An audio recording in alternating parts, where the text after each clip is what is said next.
وزیر بسیار تشکر از اینکه به رادیو آزادی فرصت دادین در این مقطع حساس از مذاکرات صلح و پس از امضای موافقتنامه صلح مابین طالبان و آمریکا با شما مصاحبه داشته باشیم. سوال اول من است که مطمئن هستین که در 10 مارچ مذاکرات شروع میشه؟ تشکر از شما. با عرض سلام خدمت شما و شنونده‌های محترم رادیو. دولت جمهوری اسلامی افغانستان تمام تلاش خود کرده و کارها به شدت جریان داره که همه چیز سر وقت انجام بده. مسائلی که روی دست است روی زو کار میشه و انشالله ما در فرصت بسیار نزدیک آماده خواهد باشیم که پشت میز مذاکره باشیم با تمام آمادگی لازم. یعنی فرصت نزدیک منظورتان 10 مارچ است و 10 مارچ شما آماده هستین که روبروی ملا برادر بشینید و به مذاکرات صلح بپردازین؟ حتی اگه پیشتر از آماده شویم ما چون در متن موافقتنامه 10 مارچ ذکر شده، مردم افغانستان شاید بخواین بدانن که دولت افغانستان به 10 مارچ آماده است و شما اطمینان میدین؟ موافقتنامه بین طالبان و بین ایالات متحده آمریکا بوده. ما این به دیده یک فرصت میبینیم و با استفاده از فرصت تمام آمادگی را میخواهیم که داشته باشیم و در وقت مناسب پشت میز باشیم. وقتی که شما میگین که موافقتنامه مابین امریکا و طالبان هست، یعنی خود ملزم به رعایت مفاد از اون نمیبینیم؟ ما این به چشم یک فرصت میبینیم. ملزم کسایی هستند که امضا میکنند در طرف سند و ما این یک فرصت میبینیم و به خاطر منافع مردم افغانستان از هر فرصت استفاده میکنیم. درست. اما در اعلامیه مشترک که شما امضا کردین و اعلان کردین با ناتو و امریکا، این بحث مطرح شده بود که 10 مارچ باید مذاکرات آغاز شود. بله، ما مذاکرات یک فرصت میبینیم و با تمام نیرو آماده میشیم، آماده هستیم برش و در نزدیکترین فرصتی که بتانه دایر شود، تنها با ما ارتباط نداره، به طرف های دیگه هم ارتباط داره که بتانه دایر شود جلسه، ما آماده هستیم. آمادگی یکی از عناصر اصلی آماده شدن تیم مذاکره کننده است. تیم شما تکمیل است؟ از قبل سر از موضوع بحث شده. فعلا بحث های جدی جریان داره و سر تیم مذاکره با مشوره همراه رهبرا و از داخل دولت افغانستان مشوره در حد نهایی است و آماده میشیم و تیم مذاکره واحد جمهوری اسلامی افغانستان پشت میز خواهد بود. بسیار خوب. چند نفر خواهد بود تیم؟ تعدادش میتونه که کم زیاد باشه ولی در حدود 15 نفر تا 20 نفر در نظر گرفته. 20 نفر.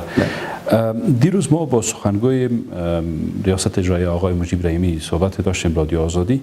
اونا بر ما گفتن تا هنوز هیچ تماسی در مورد اعضای تیم مذاکره کننده با اونا گرفته نشده. بحث صلح یک پکیج کامل است و بحث روی تیم مذاکره یک بخشی از دوست و سر از بحث جریان داره. پس تا هنوز به چیزی به موافقت نرسیدین با جناح‌های مختلف سیاسی که مثلا حزب وحدت، حزب جنبش، حزب اسلامی، حزب وحدت اسلامی مردم افغانستان، حزب جمعیت و غیره، تا هنوز به نتیجه نرسیدین؟ ما و مردم شاهد هستند که من خودم شخصا امرای همه بزرگان دیدم چیزایی که از و گرفتیم. همه بحث ما روی پروسه صلح بود و بحث‌های خوبی شده، اونا جمع‌آوری شده، آماده فیصله نهایی است. شما وزیر صلح دولت افغانستان هستین. شخصا احساس میکنین که خودتان آماده مذاکره با طالب هستید؟ بله، ما کاملا آماده مذاکره هستیم و از نقطه اعتماد به نفس آماده هستیم. شما میدونین که همه مردم افغانستان شاهد هستند که شما یک بار رفتین به امارات متحده عربی، شما و چند نفر از مقام‌های ارشد دیگه دولت افغانستان، اما طالبان حاضر نشدن که با شما ملاقات بکنن. تا جایی که ما میشنویم تا به امروز هم هیئت شما به شمول معاونتان را در دوحه حاضر نشدن که همراهشان ملاقات کنن. چی احساس دارین؟ ما فکر میکنم این سوال باید شما از طالبان بکنین که چرا حاضر نمیشن، آیا اراده صلح کردن دارن یا ندارن. این سوال بیشتر متوجه ما نمیشه. این نشان میده که ما در هر فرصت آماده بودیم پیش از او و هیچ فرصت را رد نکردیم و هر تلاشی را جواب مثبت دادیم، ولی اگه او علنی جواب موقف منفی میگیرن و جواب نمیتن، او رو باید از اونا بپرسن. من احساس شما رو پرسیدم وقتی که شما میرین در هتل منتظر میمانین و طالب حاضر نمیشه که با شما بشینه، حالا معاونتان با یک هیئت بلند رتبه در سطح معینان دولت افغانستان میرن به دوحه و طالبا حاضر نیستن که با شما ملاقات کنن، چی احساس میکنین؟ احساس میکنیم که اونا یک فرصتی که بر مردم افغانستان وجود داره برای پیشرفت در پروسه صلح، او رو پشت پای میزنن و نباید ایت کنن. خب موافقت نامه میان دولت امریکا و طالبا امضا شد، همه مردم افغانستان شاهد بودن. شما شخصا احساس میکنین و دولت افغانستان آیا احساس میکنه که این موافقت نامه به نفع افغانستان است و مشخصا کدام مواردش شما به نفع افغانستان میبینید؟ ذات موافقت نامه دولت افغانستان او رو به چشم یک فرصت میبینه. از یک حالت رکودی که قبلا وجود داشت و پیشرفت صورت نمی گرفت، این یک مرحله بهتر است، یک قدم پیش است. ولی بازم باید در نظر داشته باشیم که هنوز آغاز سفر است، آغاز راست.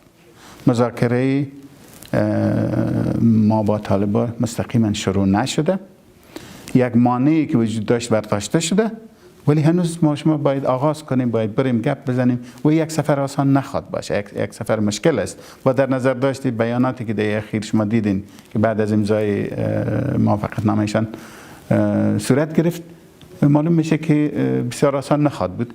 ولی قرارم نیست که منافع افغانستان بسیار با کارهای آسان تامین شود. هر کار سختی که ضرورت باشه او رو میکنیم که منافع مردم افغانستان تامین شود. زمانی که پیشنویس موافقت نامه در اختیار دولت افغانستان قرار گرفت در ماه سپتامبر، ما شاهد واکنش‌های جدی از جانب رئیس جمهور افغانستان و دیگر مقام‌های ارشد بودیم، مقام‌های ارشد نزدیک به رئیس جمهور در حکومت افغانستان. چه تفاوت ما بین متن پیشنویس ماه سپتامبر و متنی که 3 روز پیش امضا شده وجود داره؟ او سندی است که گفتم بین ایالات متحده آمریکا و طالبان امضا شده.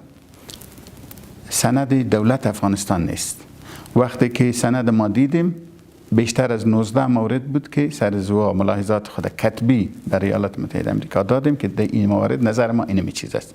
نظریات خود دادیم. یک تعداد زیادشان در نظر گرفته شد در او سند. قبلا او سند از چیزی که فعلا است متفاوت بود، چیزای زیادی در نظر گرفته شد، ولی بعض چیزا مانده که موقف ما علنی است و گفتیم که در این مورد ما نظر ما متفاوت است، ولی کل پروسه را من حیث یک فرصت از دست نمیدیم، بازم با او کار میکنیم. اگر دریچه فرصت کمی باز شده کوشش میکنیم که زیادتر باز شود و افغانستان از حالت جنگ به صلح بره. خب در این 19 موردی که گفتین مهمترین هاش چیا بوده؟ مسائل متعددی بود که اونا در تفصیلش مال نمیرم، ولی و همه ایش چیزایی بود که برای آینده افغانستان بسیار مهم و مفید. شما وقتی میبینین که در اعلامیه مشترک مابین دولت افغانستان که این البته مسئولیتش به شما برمیگرده و یعنی دولت افغانستان، اعلامیه مشترک با امریکا، هیچ نامی از قرارداد استراتژیک میان افغانستان و امریکا و همچنان BAC برده نشده. چی احساس میکنین؟ یعنی این دو سند دیگه اهمیت نداره؟ دلیلی که در متن اعلامیه، در همچه اعلامیه مهم، این دو سند بسیار مهم مابین امریکا و دولت افغانستان ذکر نشده چیست؟ شما اگه پشت سند بریم، چرا اعلامیه مشترک قرار بود که یک سند نو امضا شود بین دو طرف، ولی موقف دولت افغانستان این بود که ما یک معاهده اساسی داریم، هم امرای ایالات متحده آمریکا و هم امرای ناتو. اما معاهده معتبر است، از طرف شورای ملی ما منظور شده و او اعتبار داره. ضرورت نیست که بالای از سند ما یک سند دیگر امضا کنیم و در بیانیه‌اش ما دیدین ذکر شد و اینی موقف است و روی امی اصول پیش میره. اگر او اسناد بسیار مهم باشند باید در اعلامیه ذکر شود که همچو سند مابین افغانستان و امریکا و ناتو وجود داره، نیاز به امضای سند دیگری نیست. اشاره میشه که قراردادهای امنیتی میان دو طرف، اما گفتن نمیشه، چرا نام گرفتن نمیشه از قرارداد استراتژیک و از BAC؟ یک سوال است در ذهن مردم افغانستان، آیا امریکایی‌ها دیگه به او اعتنایی ندارن؟ آیا او را ما پایان یافته پس از بخصوص بعد از 14 ماه تکمیل خروج کامل نیروهای خارجی از افغانستان بدانیم، یا چه برداشت مردم افغانستان میتونن بکنن؟ و او سند معتبر است، در جای خود است. تا وقتی که دو یک تغییر مطابق مفاد از معاهده 14 ماه آینده تکمیل خروج نیروهای امریکایی از افغانستان پایان بی‌سه و قرارداد استراتژیک خواهد بود. قرار است که هر تغییری که میایه او تغییر نو دوباره تفاهم و توافق شود سر از. یعنی در پایان 14 ماه قرار است که دوباره مذاکره شود با امریکایی‌ها؟ طبعا پروسه صلح ببینید کاری که توافق که امرای طالبان شده و مشروط است. مشروط به است که طرف طالبان مسئولیت‌های خود ادا کنه. اگر تمام مسئولیت‌های خود مطابق از ادا کنه، پروسه صلح در افغانستان تکمیل شده می باشه قبل از او. و وقتی که پروسه صلح تکمیل شود، او یک فضای نوی به وجود میاره و در مورد از او رابطه فیما بعد در وقت تصمیم گرفته میشه. بران فرض است که در پایان 14 ماه بی‌سه و قرارداد استراتژیک پایان یافته است. اگر طالبان و ما لزومی نیست که حتما پایان یافته است. در اون وقت باید گپ زده شود چی میشه نمیشه. بسیار خوب. یکی از موارد جنجالی که تقریبا تبدیل به یک بنبست شده ما بین دولت افغانستان و طالبان رهایی 5000 زندانی است. برداشت و خوانش شما از اعلامیه و قرارداد موافقتنامه طالبان و امریکا در رابطه مشخص رهایی زندانیان چیست؟ اولا یکی از نکاتی که دولت افغانستان مکررن واضح ساخته که ما تعداد زیاد زندانی‌ها را در یک وقت اعلان نمی کنیم. پیش از اینکه سند امضا شود، در حالی که سند در حالت شکلگیری بوده در وقت گفته شده، بسیار واضح ساخته شده. علنی هم گفته شده، مردم افغانستان هم جیران گذاشته شده که این موقف دولت نیست و ما به این شکلش رعایت نمی‌کنیم. حالا آیا دولت افغانستان با این کار خود مانع پروسه صلح میشه؟ نه. مسئولانه رویه میکنه دولت افغانستان. این که دولت افغانستان حتی در مسئله زندانیا حسن نیت نشان داده یا نه، ما شاهد هستیم که در عید گذشته ما یک تعداد زندانیا را آزاد کردیم. هر بار یک تعداد از مردم افغانستان از آزاد شدن زندانیا تشویش داشتن، ولی دولت بازم امی جرأت کرده که به خاطر ایجاد حسن نیت قدم‌های رو برداره. یک تعداد زندانیا آزاد شد و طالبا برای اولین بار اعلامیه دادن، استقبال کردن از این کار. چرا این کار کردیم؟ از خاطر از اینکه دولت افغانستان نشان بده که ما به اراده خود بدون از اینکه کدام ارتباطی به یک تعهد دیگه داشته باشه، ما به اراده خود میخواهیم که صلح بیاید و دیسه آزاد کردن زندانیا اقدام میکنیم به اراده خود، به خواست خود و من حیث یک استراتژی ایجاد اعتماد. او کار کردیم. آزادی زندانیا وقتی که این باید نتیجه مذاکرات طالبان امرای جمهوری اسلامی افغانستان باشه، نه یک پیش شرط. اگر او پیش شرط میمانن، اونا در یک فهم دیگه هستن، باید این فهمشان درست شود و او را پیش شرط نمیتن، پیش شرط قبول شده نمیتن. در رابطه به بند 30 بخش اول موافقتنامه امریکا و طالبان که البته متن انگلیسیش فعلا دستم است، در اینجا واضح گفته شده که 5000 زندانی طالب و 1000 زندانی دولت افغانستان تا 10 مارچ باید رها شوند. شما با همکاران امریکاییتون در این رابطه اعتراض کرده بودین قبل از موقف واضح شده بود، هم به صورت کتبی برشان داده شده بود، هم در جلسات بحث شده بود و هم در پابلیک این موضوع گفته شده، قبلا هم گفته شده و اونا تعهد کردن که ما این تسهیل میکنیم، در تسهیل از سهم میگیریم. یک خواست است، طبعا هر طرف در یک پروسه مصالحه هر طرف خواسته خود می داشته باشه و خواسته خود بیان هم میکنن و روی میز هم میارن. این یک پدیده نادر نیست که هیچ وقت صورت نگرفته باشه. هر کس میتونه، هر طرف میتونه خواسته خود مطرح کنه. حال موقف دولت افغانستان است که زندانیا 5000 زندانی امکان رهاییش نیست. هیچ زندانی امکان رهاییش قبل از 10 مارچ نیست.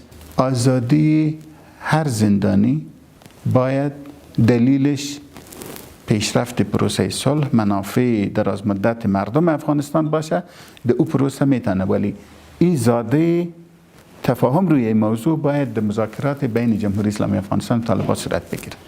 بسیار خوب. شما حاضر نیستین که 5000 زندانی رها شود قبل از 10 مارچ حتی اگر منجر به قطع پروسه صلح شود؟ چون طالبان گفتن که ما میخواهیم که گپ بزنیم روی کل موضوعات. این یک بسته از مسائل است. طالبان میخواین زندانیان آزاد شود، رو در رو با هم میشین. بله. نه، حالا شرط طالبان است که اگر زندانیان رها نشوه ما به جنگ ادامه میدیم. دیروز هم شما حتما شنیدین که گفتن که کاهش خشونت تنها در برابر امریکایی هاست، در برابر نیروهای حکومت به اصطلاح از اونا کابل جنگ ادامه پیدا میکنه. یعنی یک بنبست جدی است. شما حاضر نیستین ولو با قیمت برگشت جنگ و ختم پروسه صلح زندانیان رها کنین، درست؟ دولت افغانستان، شما پیشتر گفتین که چرا هیئتتان در قطر است. ما تمام تلاش‌های خود کردیم که بنبست ایجاد نکنیم، پروسه صلح مختل نکنیم، معطل نکنیم و تأخیر نکنیم. ولی گپ زدن تنها به زبان زور، او هم که بگویی که من همراه هر کس گپ میزنم غیر از طرف مقابل خود که جمهوری اسلامی افغانستان و مردم افغانستان است. جنگ همراه هیچ کس نمی کنم غیر از جمهوری اسلامی افغانستان. و این تصمیمای خود از پایتخت‌های بیرونی از اونجا اعلان کنین. این اراده قوی را نشان نمیده. بسال من از اینجا صدا میکنم سر طالبا که این موقف گیری ها کمک نمیکنه. لطفاً پروسه صلح را مشکلتر نسازین، بیاین مذاکره مستقیم شروع شود. او کمک میکنه که همه خواسته ها روی میز باشه. او خواسته مردم افغانستان، خواسته شخصی هیچ کس نیست. امی زبان شدیدی را که فعلا استعمال میشه این کمک نمیکنه به پروسه. اگر قرار است که با مردم افغانستان با جمهوری اسلامی افغانستان اونا بشینن مذاکره کنن، کنار بیاین و حل کنن مشکل، باید موقف‌های واقع بینانه تر و عملی تر و پیام‌های روان کنن که مردم افغانستان درک کنن که واقعا یک نفر صلح میخواد. معلوماتی که بر ما میرسه، گزارش‌هایی که از هر جای پخش میشه است که یک از دلایلی که طالبان هنوز حاضر نیستن به هیئت شما در دوحه ببینن است که شما میگین ما تنها سر زندانیان صحبت نمیکنه. این هیئت تماس ابتدایی است، باید روی مسائل دیگه هم صحبت شود، مثل آتش بس و مسائل مورد علاقه دیگه حکومت افغانستان. درست است میگم؟ این هیئت یک هیئت است به نام تماس مقدماتی. اینا حتی بحث هم نمیکنه روی موضوعات. وظیفه ایشان نیست که اونا در جزئیات هیچ موضوعی داخل شون بحث کنن. فقط نکاتی که ما میخواهیم در اجندای بحث باشه، نکاتی که طالبان میخواهیم در اجندای بحث باشه، اونا موره بشینن با هم موافقه کنن. فقط ای که کدام موضوعات حاضر هستیم که سرش بحث کنیم در آینده وقتی که مذاکرات شروع میشه. بنابراین هیئت شما رفته که برای اونا بگه که آژندای بحث آینده ما را روشن بسازیم، نه ای که بیاین روی زندانیا صحبت کنیم. درست؟ ببینید زندانیا خواست از واست، اونا میخوان سر زندانیا بحث کنن. جمهوری اسلامی افغانستان موضوعات دیگه ای داره که برگرفته از خواست مردم افغانستان است و نکاتی است که در لوی جرگه نمایندای مردم افغانستان مطرح کردن. ما اموارده ماندیم که فقط اونا بگوین خب وقتی که میشینیم روبروی سر امی چیزا بحث میکنه. این نکات شما آوردین سر میز، این نکات ما آوردیم سر میز. اما سوال کلانتر که اینجا مطرح میشه، چون یک گپ نو است که ما از شما شنیدیم، است که آیا در فرستادن امی هیئت که شما هیئت تماس ابتدایی به دوحه فرستادین و همچنین آژنده هایی را که پیشنهاد کردین که باید در مذاکرات بعد روی صحبت شود با سیاسیون و وقتی که شما میگین هیئت ما همه شمول خواد بود، مذاکرات ما همه شمول خواد بود، با اونا مشوره شده؟ نکات نظر از اونا گرفته شده؟ اینا نکات زیاد نیست، اما تعیین کننده آژندای مذاکره خواد بود. بله، ولی این نکاتی است که خواست مشترک همه است. در همه بحثایی که شدیم همین نکات مثلا آتش بس دائمی فکر نکنم که هیچ رهبر یا هیچ طرف سیاسی مخالف است. اما دکتر عبدالله روز کنفرانس مطبوعاتی داد جناب وزیر صاحب. کنفرانس مطبوعاتی و یکی از موارد اعتراضش امی بود که هیئت فرستاده شده و با ما مشوره نشده. این پروسه جریان داره. وقتی که کار هر قدمی که پیش میره به مشوره همه خواهد باشه. بسیار خوب. دو سوال آخر من. یک سوال است که شما وقتی که با طالبا سر میز مذاکره میشینین مطمئن یک از مسائل اساسی مورد بحث چگونگی شامل ساختن طالبا در قدرت سیاسی است و اونا قدرت سیاسی میخواین، درست؟ چی مکانیزمی برای وارد کردن طالبا در قدرت سیاسی شما در نظر داره؟ در یک مشوره دوامدار در این طرف در جمهوری اسلامی افغانستان باید صورت بگیره و بعد از او نتیجه مذاکره هم رای طالبا خود باشه. از پیش ما هیچ مکانیزم تیاری را نداریم که بگوییم که این مکانیزم شما سال هاست که در مورد صلح فکر میکنید، درست است؟ بیش از یک سال میشه که شما وزیر صلح هستین، اگر اشتباه نکنم میشد کمتر. ولی شورای عالی صلح دولت افغانستان وجود داشته از سالها، تقریبا از سال 2010 به این طرف یا 11. در این مدت یک مکانیزم هنوز فکر نشده. 6 روز مانده به مذاکره جناب وزیر. قرار نیست که مکانیزم یک طرفه تعریف شود. اما چیزی که شما در نظر دارین چیست؟ ببینید عباس استانکزی دیشب گفت که ساختار نظامی سیاسی افغانستان برای اونا قابل قبول نیست به این شکل موجودش. بحث ساختار نظامی سیاسی البته مورد انتقاد سیاسیون داخل جمهوری اسلامی افغانستان هم بوده. شما در این مورد فکر کردین؟ ببینید این مسئله مهمترین مسئله آینده افغانستان است. هر کسی که از این طرف هم گپ میزنه نظر شخصی خود بیان میکنه. من میتونم نظریات شخصی خود بیان کنم، ولی به این مفهوم نیست که این یک موضوعی است که توافق شده است یا ساخته شده است. از پیش باید نظریات زیادی وجود داره، طرحهای زیادی وجود داره، ولی طرحی که عملی میشه باید با تفاهم شما باشد حکومت افغانستان و در مذاکرات حاضر نباشین از اونا بگذره چی است؟ تفاهم در طرف جمهوری اسلامی افغانستان همه چیز تصمیم گرفته خواهد شد مطابق در یک مکانیزمی که همه دو شامل باشن و پیش از وقت خط سرخ کشیدن و این چیزا مفهوم نداره. او سندی که روی جرگه داده او پبلیک است، شما میتونید ببینید. اما نکات شامل اجندا است. من مکانیزم شما رو نپرسیدم، اما نکات که حکومت افغانستان حاضر نخواد بود که از او بگذره، مثلا از رئیس جمهور ما گاهی شنیدیم که بحث قانون اساسی افغانستان بوده، بحث نیروهای نظامی افغانستان بوده و گاهی هم مسائل حقوق شهروندی بوده. مردم افغانستان از شما به عنوان وزیر صلح میخواین بدانن که در آژندای دولت افغانستان چیزهایی که غیر قابل گذشته هستند چی چیزها است؟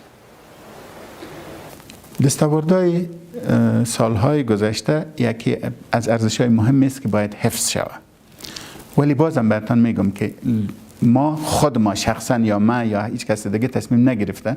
لوی جرگه خواسته شد، اونا تعیین کردن که امی چیزا برای ما من حیث ملت افغانستان مهم است، امی‌ها رو صیانت کنین و اگه قرار است که مذاکره شه و روی زو تفاهمی هم شه، امو طریقه هم گفته.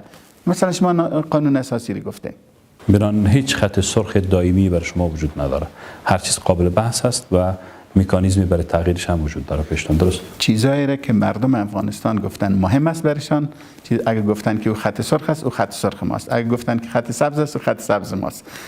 ما اون امور تعقیب میکنیم و از خود هیچ دو یا نه اضافه میکنیم نه کم میکنیم.